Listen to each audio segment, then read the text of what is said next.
प्रणाम। वज्र शिक्षा मंच के केसरिया इतिहास की प्रश्न श्रृंखला का आज 20वां प्रश्न है।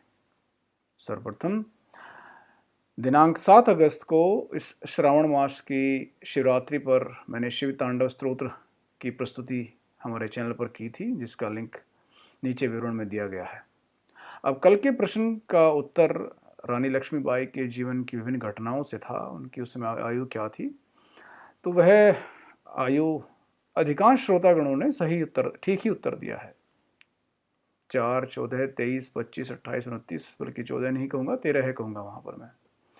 तो जो सबसे पहले ठीक उत्तर दिया था वो तरुण जी ने दिया था, उसके पश्चात प्रिंस जी ने दिया है, फिर शिवम जी ने दिया है, और तत्पश्चात फिर रेणु जी, नीरज जी, अनु जी, मनेंद्र जी, रुचि जी, शशि जी, और अंत में नीरा जी, उदित जी और आदित्य जी ने दिया है। तो इनमें जो सबसे अधिक विस्तार से उत्तर दिया है वह दो श्रोताओं ने दिया है, रुचि जी ने और शशि जी ने। और छोटी मोटी एक संख्याओं की त्रुटि है शशि जी के उत्तर में, लेकिन उनका जो अंतिम वाक्य है, मैं अपनी झांसी नहीं दूंगी, यह मुझे प्रिय लगा है, तो उन्हें प्रणाम। और संख्याओं के आधार पर रुचि जी की जो गणनाएं हैं, जो उनके आधार पर उन्हें दिया है, वह अधिक उत्तम है। तो चलिए अब आज के प्रश्न के विषय में तनिक जानते हैं। 20वां प्रश्न है, थोड़ा भिन्न करते हैं आज कुछ। अभी तक वीरों की बातें हो गई, अब ज्ञान की बातें कुछ करते हैं। अब से पहले ज्ञान का एक आधा ही प्रश्न पूछा गया है, छोटा मोटा। संभवतः आप में से कभी किसी ने नाम सुना हो उपनिषद का, या न सुना हो, मुझे ज्ञात नहीं है। आज उसी से संबंधित कुछ पूछने जा रहा हूं। हमारे सनातन धर्म में, हिंदू धर्म में, उसके अनुसार वेदों के उपरांत उपनिषदों को सर्वोच्च स्थान दिया गया है।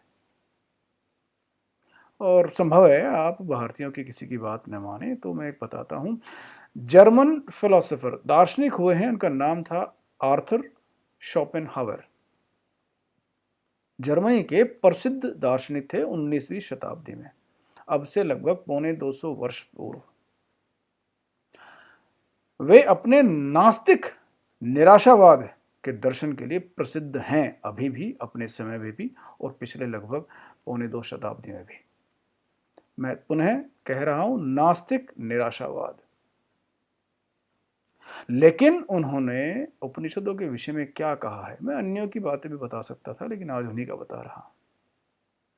उन्होंने लिखा है, जो व्यक्ति नास्तिक हो उसी की बात, उसी का दर्शन दे रहा हो। उन्होंने ये बात लिखी कि संपूर्ण ग्रंथ अत्यंत उच्च, पवित्र और एकांतिक अनुभूतियों से ओतप्रोत हैं।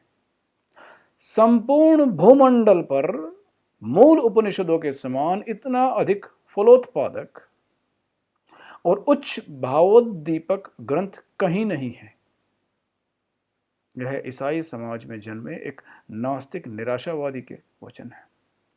आगे कहा है, इन्होंने मुझे जीवन में शांति प्रदान की है और मरते समय भी यह मुझे शांति प्रदान करेंगे। अर्थात उनका तब तक उनकी मृत्यु नहीं हुई थी, यह उन्होंने भविष्यवाणी की थी अपने लिए। आगे सुनिए, समस्त संसार में उपनिषदों जैसा कल्याणकारी व आत्मा को उन्नत करने वाला कोई दूसरा ग्रंथ नहीं है। ये सर्वोच्च प्रतिभा के पुष्प हैं। यह उनके शब्द हैं। अभी भी कमी रह गई है, चलिए और सुनाता हूं। भारत में हमारे धर्म की जड़ें कभी नहीं गड़ेंगी। मानव जाति की पौराणिक प्रज्ञा, प्रज्ञा बुद्धि को, उससे संबंध लिया जाता है, चेतना से, वह गैलीलियो की घटनाओं से कभी निराकृत नहीं होगी, अर्थात खंड खंड नहीं होगी, वरन भारतीय ज्ञान की धारा यूरोप में प्रवाहित होगी तथा हमारे ज्ञान और विचारों में आमूल परिवर्तन ला देगी। यह आर्थर शोपेनहावर ने कहा था, अब से लगभग 250 वर्ष पूर्व।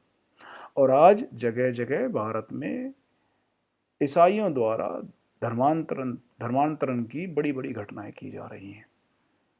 यह हमारा वर्तमान है। यदि आपको यह झंझोड़ता नहीं है, तो आपकी चेतना आपकी संस्कृति के प्रति मृतप्राय हो चुकी है।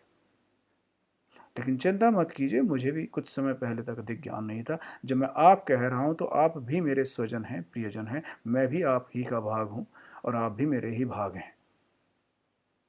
तब आज का प्रश्न मैं जो पूछने जा रहा हूं वह यह है कि कुल कितने उपनिषद हुए हैं या लिखे गए हैं, उनमें से कितने उपलब्ध हैं, और उनमें से मुख्य, मैं माइनर और मेजर मेजर भी कह सकता हूँ, मुख्य इनके लिए कह रहा हूँ जिन पर शंकराचार्य जी ने टिप्पणी की है, वह कितने हैं और कौन कौन से हैं।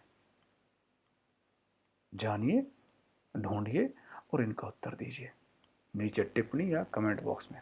और निराशा बिल्कुल न पाएं, चाहे ये प्रश्न आर्थर शोपेनहावर के संबंध में हो, लेकिन प्रयास करें। मैं भी इसके विषय में अधिक नहीं जानता था, बहुतेरे समाज के हमारे जो अंग हैं वह नहीं जानते हैं, लेकिन प्रयास करें। मेरा सारा उद्देश्य यही है कि सभी के भीतर अपना जो शुभ है, शुचि है, शुभ्रता है, उसके प्रति आपका ध्यान आकर्षित कर सकूं। जय मां भारती।